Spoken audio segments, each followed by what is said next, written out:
عايزه فرابتشينو لاتيه. ماشي حضرتك. يوسف شوف الزبون. معلش يا ريس انا مش هقدر اخد الاوردر ده.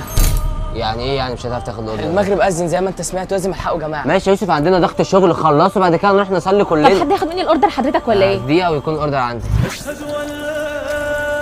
انت برضه اتوضيت ورايح تصلي؟ معلش يا ريس انا بحبك وبحب المكان، بس بحب ربنا اكتر.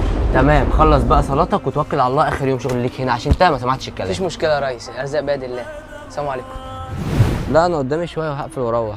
ايه ده يا مستر عبد الرحمن، اخبارك ايه؟ يا يوسف عامل ايه؟ شغال فين دلوقتي ولا بتعمل ايه؟ الحمد لله ربنا كرمني وبقيت شغال رجل اعمال. يا ابني انت لسه صغير، قول بقى شاب اعمال بقى صغير. والله مش بالسن، الصغير السريع احسن من الكبير البطيء. يلا عشان معايا تليفون بس عشان الشغل. لا ماشي استاذنك انا بقى. ماشي حبيبي، توكل على الله، معايا شغل يوسف معلش. لا استاذنك تبعد عن العربيه عشان اطلع.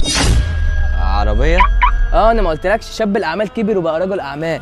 اللهم صل على النبي. انت عملتها ازاي ده يا يوسف؟ عشان قررت اكون مع ربنا وما خفتش على رزقي، فربنا قرر يكون معايا ورزقني.